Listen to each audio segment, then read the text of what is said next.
The views and opinions expressed on any program are those of the producers and/or the persons appearing on the program and do not necessarily reflect the views and opinions of FRCMedia, Bristol Community College, or the City of Fall River.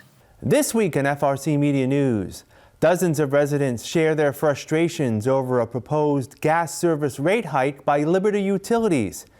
SRTA is working with other transit authorities to provide free bus service to Taunton and Brockton. And Blessed Trinity Parish is preparing for its next Polish Food Fest. All this and more coming up.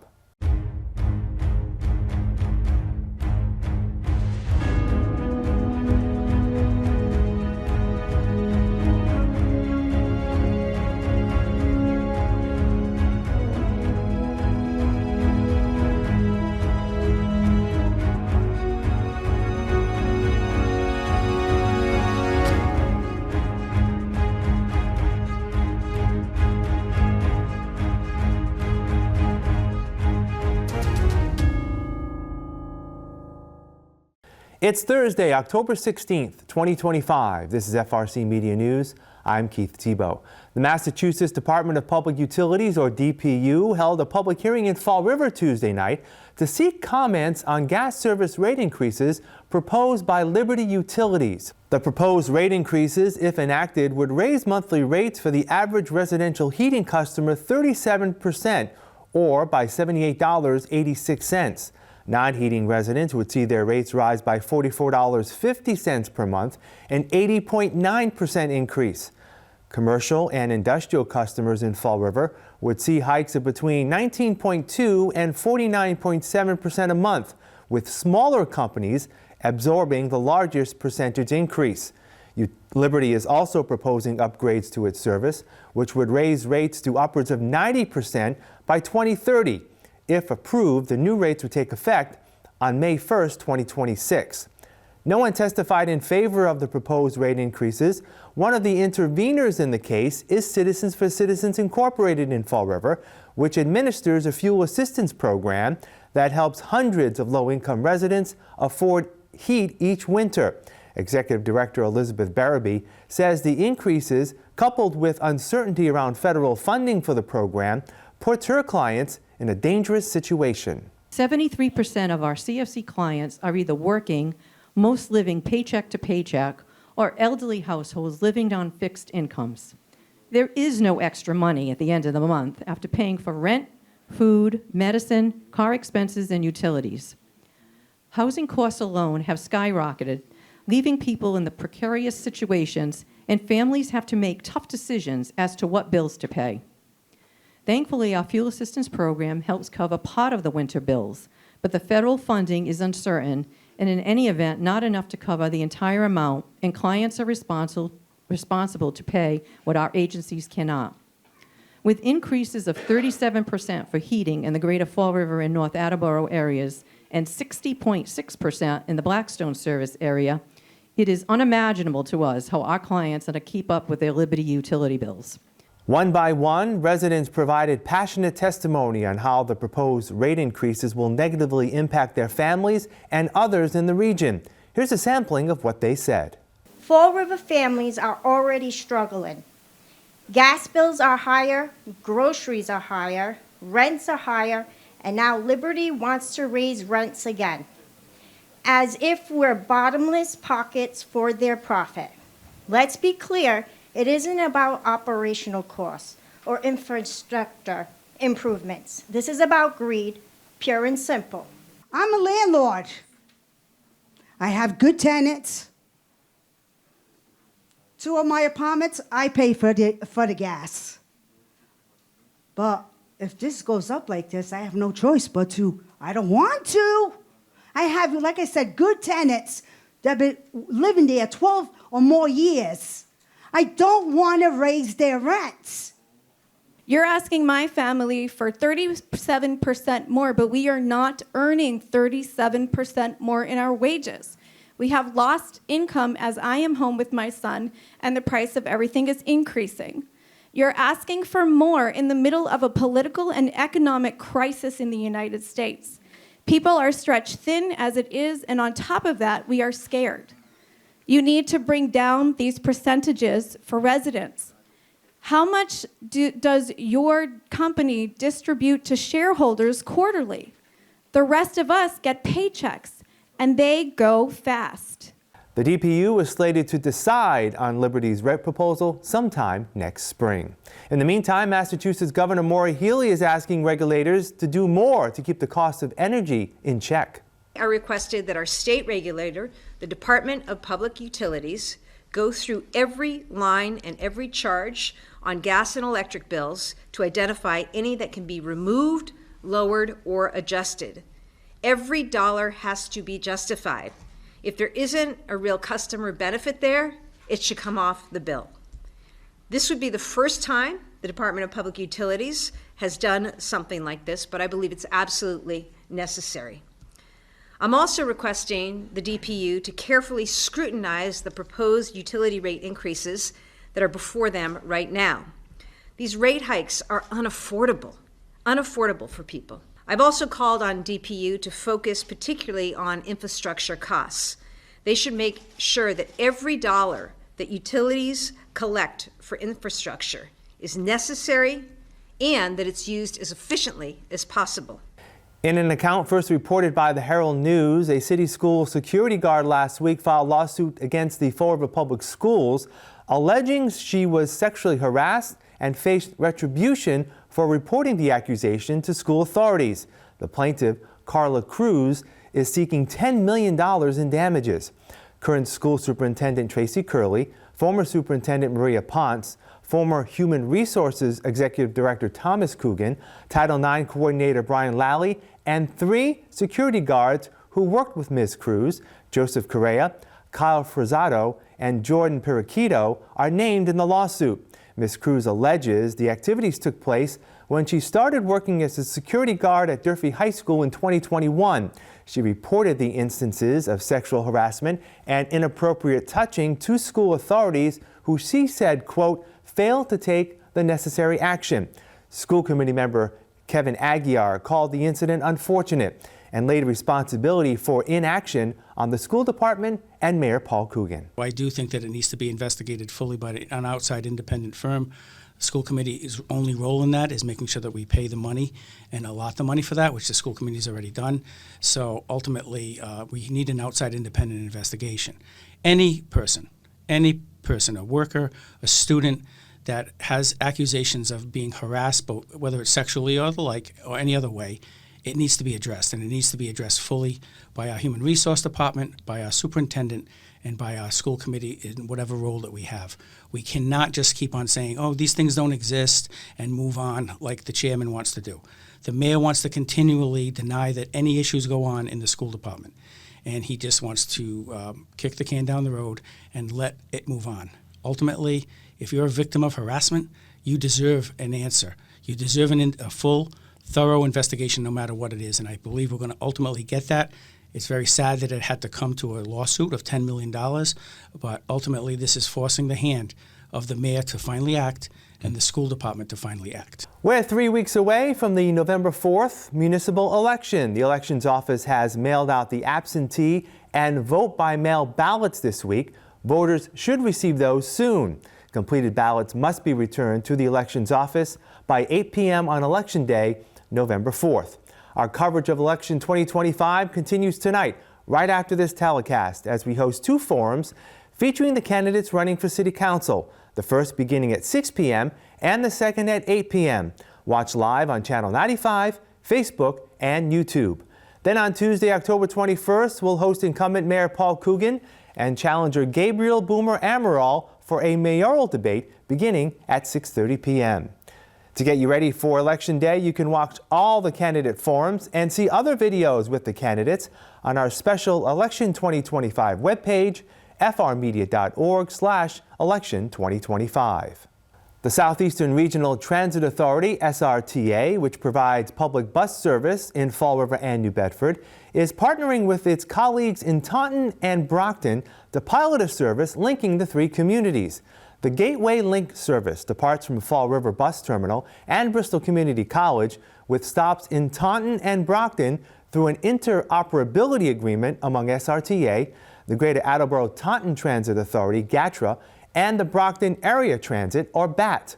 The service, which allows passengers to ride fare-free, began in early August and thus far has been well received. When you look at the statistics of where do people need to go, we have constantly seen the connection between Fall River and Taunton be a shortcoming.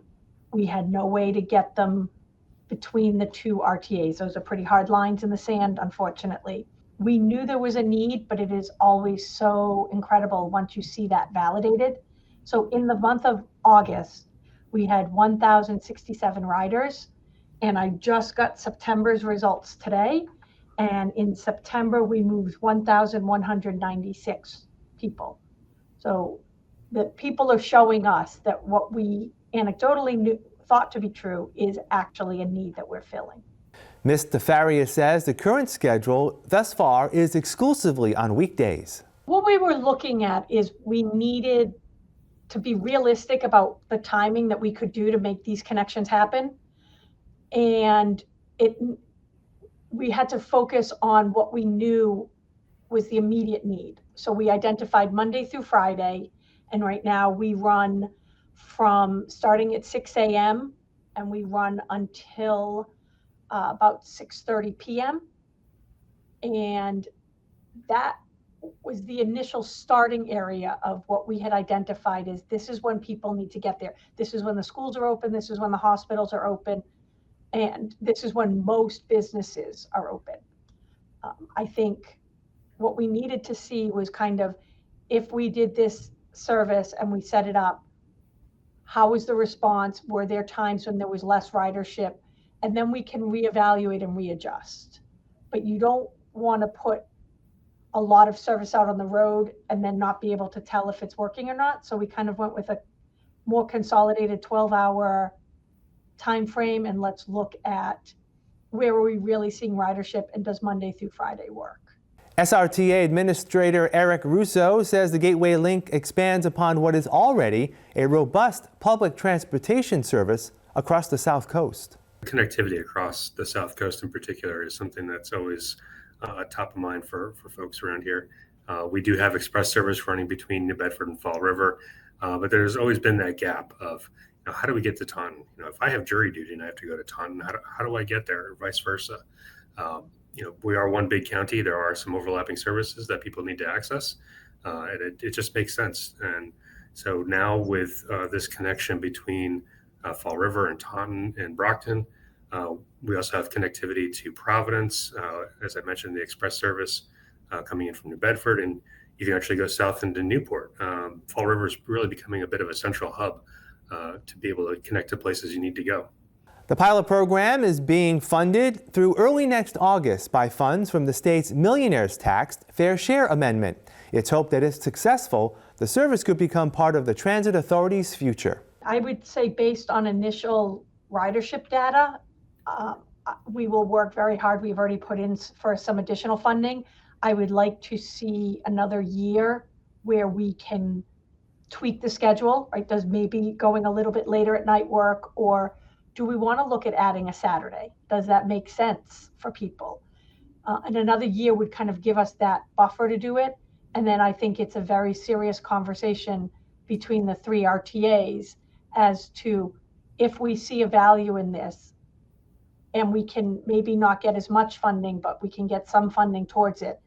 Do we see this as valuable to move forward? And I think our initial reaction to this is definitely something we need to be looking at to see how we can incorporate it into what we do.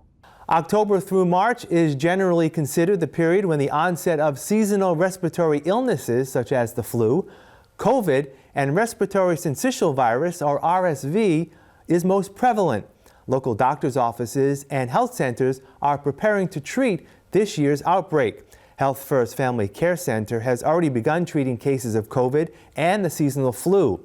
Physician assistant Molly O'Brien says that while we should all be aware of how to get infected, the very young and the very old are particularly susceptible. Your immune system is developing when you're a baby, right? So you're exposed to so many things, which is great because it develops that strong immune system, but we can't vaccinate against things like RSV in the very young newborns. So they just are at more risk for some things that we can't protect them against.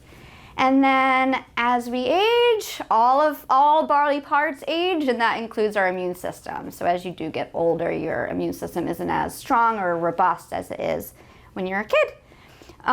Also, it's just as we get older, we tend to get more medical conditions. So things like diabetes, heart disease, lung issues like COPD, those can all potentially increase your risk of severe illness from respiratory pathogens. People have been receiving mixed signals from federal health leaders about the efficacy of vaccines for the flu and COVID. Ms. O'Brien says her opinion remains that the vaccines are safe. The number one thing I would always get is that patients believe they can get the flu from the flu vaccine. And I just sort of explain to patients that's medically not possible, right? You might have a little bit of an immune response, which is great, that your immune system responding to the vaccine to sort of build up that robust response should it encounter the influenza virus throughout the rest of the year. But I do explain that it cannot medically give you the flu, the infection. I encourage all of my patients to get vaccinated for flu every year, for the COVID as well, because while it doesn't stop you from getting something, what it does is it stops you from being in the hospital. It stops you from having a severe case. And so I spread my medical knowledge and explain to patients that these are very, very safe vaccines and that they're strongly recommended to help minimize the risk of severe illness this time of year. Whether one becomes infected or not, following common sense hygiene practices limit exposure to the viruses. Things that we can do to help prevent the spread: stay home when we're sick, right? So we don't spread it to others when we're not feeling well. Hand hygiene, absolutely. Washing those hands with soap and water for a minimum of 20 seconds. Cleaning surfaces that are, like our door handles, we want to clean to stop the spread. And wearing a mask can provide extra protection too. Blessed Trinity Parish on Plymouth Avenue is gearing up for its next Polish Food Fest, which takes place next Friday and Saturday, October 24th and 25th. Our big sellers are our homemade potato and cheese pierogi, cabbage pierogi, gołąbki, cabbage soup, our Polish platter, which is a little bit of everything. And then we have our homemade breads, babka breads, kolache nut roll, pumpkin roll, and angel wings, or some people know them as kruszczyki.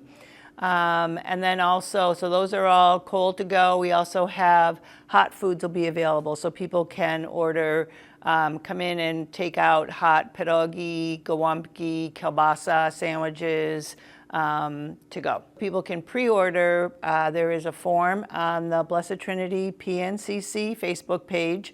The order form is at the top of the page, or you can email us directly at blessedtrinitypolishfood@gmail.com and just tell us what you'd want to order. Or you can call us directly at 508-672-4854 and we'll take your pre-order over the phone. The deadline for pre-orders is October 18th, and that's a firm deadline. So if you don't get your pre-order in before October 18th, you'll have to come as a walk-in. We'll have more FRC Media News right after this. Here are some job descriptions on the latest hot jobs list from the Mass Hire Fall River Career Center. Blending operator, Blunt Fine Foods, located at 630 Current Road, seeks a full-time blending operator, responsible for the efficient and accurate mixing, blending, and cooking of raw ingredients. Job number 232-06026. Fresh Flower Order Packer. The Fall River Florist Supply, located at 119 Cove Street, is looking for a full-time fresh flower order packer, responsible for working at a flower packing station, retrieving flowers out of a walk-in refrigerator, and packing and labeling boxes. Job number 232-05798. Food Pantry Assistant Intake Specialist, Veterans Association of Bristol County, located at 755 Pine Street, is urgently seeking a full-time Food Pantry Assistant Intake Specialist to assist with the day-to-day operations of the food pantry. Job number 231-77636. Employment Specialist, Community Connections, located at 1082 Davall Street, is urgently looking for a full-time employment specialist. For more information, call 508-675-0306. FMC Ice Sports, located at 272 Ellsbury Street, has an immediate need for the following full and part-time positions. Concessions attendant, job number 232-05869. Facility supervisor, job number 232-07646. For more information about these or other positions, visit Mass Hire JobQuest at jobquest.dcs.eol.mass.gov or call the Mass Hire Fall River Career Center at 508-730-5000. It's time once again to get an update on what's happening in Fall River business and economic development news. I am joined by Kevin Lawrence from Fall River Development News. You can find Kevin and his work on Facebook. Kevin, how are you? Okay, and happy to be here once again. All right, let's get right to it. We like to talk about 2 or 3 things a week. Let's actually start with some, I guess, commercial development that will be seen eventually with buildings coming up right near 195 off of Plymouth Avenue. You got it. This is right directly in back of the Taco Bell restaurant. There's a parcel of land there. The owner of the land has a land lease with the Taco Bell. They own the Tokyo Steakhouse. There's a laundromat also on the property. And now, according to R.J. Brunelli and Company, LLC, the plans include construction of 2 new buildings. One of them is going to be 30,000 square feet in size, and another smaller building will be 2,100 square feet in size.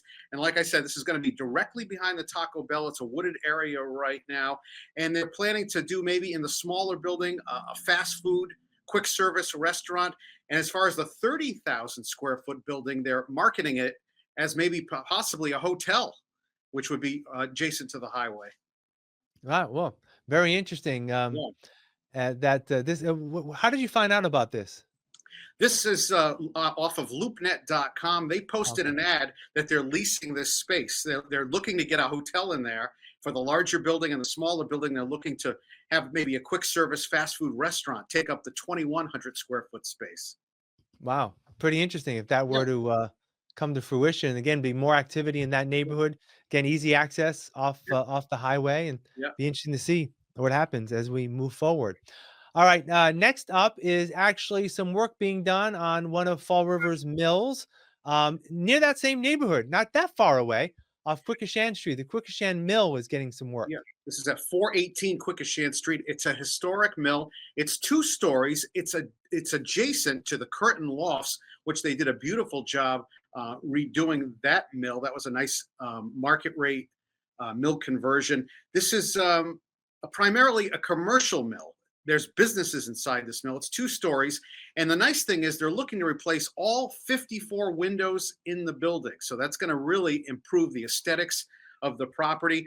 The mill currently houses, its main tenant is Amp Academy. They actually own the mill now. Soko Labs, Precious Nails is an Asian restaurant in there, as well as Little Wanderers Sensory Play occupies a space on the 2nd floor. And they were in front of the Historical Commission looking for a letter of support to get a community preservation grant to replace these windows. The new windows would be built by Horner Millwork in Somerset, so they're keeping it local. They're going to replace 54 windows, and these are large windows, Keith. They're 11 feet tall by 6 feet wide, and they're going to try to replicate what was originally there. They have some photos from years and years ago of what they originally looked like. They're going to try to replicate it, and it's going to be a nice historical preservation type of a thing that will be happening at that mill. And as you said, it'll fit in quite nicely with the Curtin Lofts, which is right adjacent to it. Yeah, so that'll be a nice upgrade for that mill. And finally, restaurant news as always. There's a restaurant downtown Fall River that is, I believe, it's currently closed, but looks like it's going to be resurrected. This is directly across from Government Center, City Hall. We're talking about 19 Prime and Tapas at Jeremiah Sullivan Drive in downtown Fall River. They have been closed since May of 2024. And now on their Facebook page, they just made this announcement. They're going to reopen in just a couple of days. If you're seeing this now, it will be Thursday, October 16th. They will be reopening. And minor name change. It'll now be called 19 Prime Martini Lounge. It'll feature signature martinis, sourdough flatbread, personal pizzas, and the opening is coming up on October 16th. Now, last time, I think it was a few months ago, I talked to you about Samato's Grill was going to take over that vacant spot. Apparently, that didn't happen, and now they're reopening as 19 Prime Martini Lounge. Yeah. All right. So good. Again, good for downtown. Literally, it's on the corner of South Main and Sullivan Boulevard there, right at the corner of the, I believe it's the Academy building that it's in. It's the lower level of the Academy building. And it's finally nice to see something reopening or opening in downtown Fall River because I've been talking to you about a lot of closures lately. Yeah, absolutely. All right. You can find out more about Fall River Development News and Kevin's work if you go on Facebook. Give him a like, a share, and a follow. He'd much appreciate it. And we appreciate you, Kevin. We'll talk again next week. Take care. Thank you, Keith.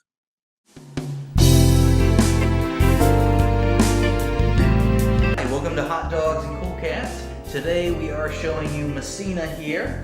This lovely lady is just over 4 years old. She is very affectionate, as you will see through this video. She just loves her attention, loves getting pets, and she's unbelievably soft. This long coat, very, very soft. She actually came to us as an owner surrender. She gets along with people great, gets along with the cats great. She would probably do very well with children. She's very easygoing. You can do a lot of things to her with that before she gets irritated. She's more of a people kind of cat. She's not super big on play. At least we haven't seen much of that while she's here. She is still young though, so I'm sure that when she gets acclimated to your home, she'll have moments where she'll all of a sudden get a little zoom around the house, maybe get a couple mouse toys. But for the most part, she's just attention seeking. So if you'd like to meet Messina, you can come down to 300 Linwood Street in Fall River, Massachusetts at Forever Paws Animal Shelter. Today we have Basil. Basil is a 5-year-old Cocker Spaniel Poodle mix. He did come to us as a surrender. Right now he's about 26 pounds, so he's a medium-sized dog. He loves his belly rubs. He's a pretty energetic guy. He does like his toys. He does know quite a couple of cues. Basil, sit. Can you give paw? Other paw. Other one. Down. Good boy. And can we lay down? Yes, good boy. If you're interested in Basil, you can come on down to 300 Linwood Street in Fall River. You can also go to our website at foreverpaws.com and find applications there.